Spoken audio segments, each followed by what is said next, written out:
Your worst carnival ride ever, but for, you know, hours. I couldn't tell the sky from the ocean. You know, they were both blue. You know, I couldn't tell you if we were right side up or upside down. I didn't know.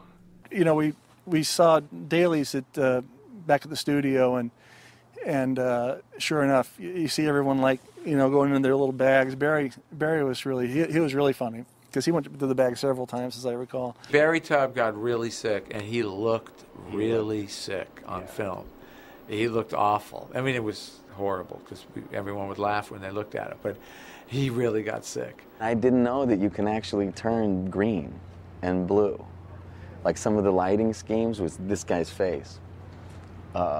He was actually turned green and alternately blue. I'd never seen that before. The best story is when I came in and I had my little bag full of puke. You know, they were making the making of Top Gun. I had to hide it, and I couldn't put it in my G-suit because we may pull some G's on the way in and it would squish it out. So I actually was tying it to something, and I took a wrap and was going for the second wrap, and I realized it was the ejection handle that I was about to tie my little bag to. And I put my hands up here the whole way in. I was just like, but no, I think my footage was pretty much unusable because I was just so sick. We couldn't use it. No. We couldn't use any. And Tony Edwards, apparently, I remember Tony didn't throw up.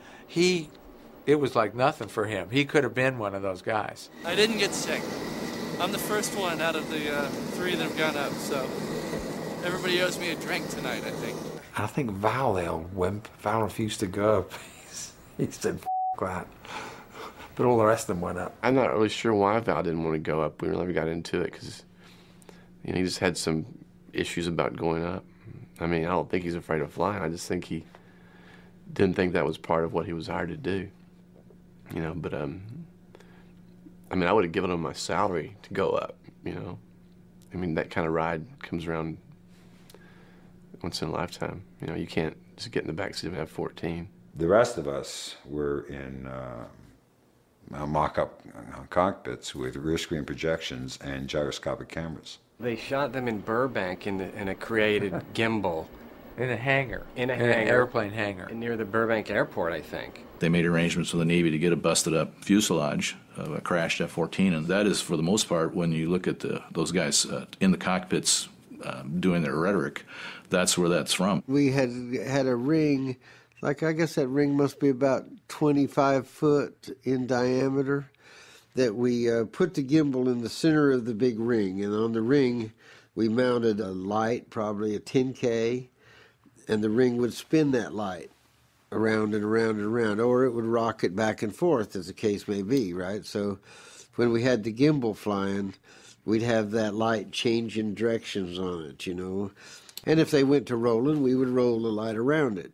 Then we also had rear screen projection that Bill Hansard did. And for the reflections in the windshields, we had a front screen projection on it. So you had your gimbal sitting inside the big ring in front of a rear projection screen and a front projection screen.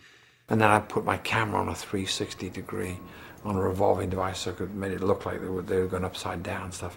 And people didn't use that technique in movies, you know. I've never done that stuff before, believe it or not. But we'd done it in rock videos and commercials. And so I took the video and commercial world to movies. So we just pitched the boys in there and give them instructions. We were stuck in those mock-ups for hours, and it was kind of torture in a way because we couldn't get out. You know, they got us in there, and we were in there for 3-4 hours at a time, I think, and it was boring, and there was nowhere to go but just sit there and just. It was a lot. It was a lot of the movie took place inside the cockpit. Contact, multiple bogeys, 165, 2 miles. Looks like they're going away from us. Oh, I see him. Tally ho, right 2 o'clock. I'm in. I'm in.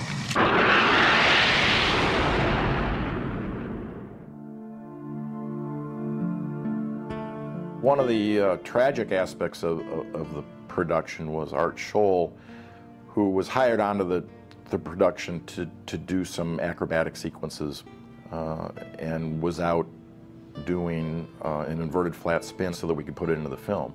The kind of sad thing was all he was shooting were plates. which was the backgrounds that we would later pick in order to be playing behind the actors in the cockpit.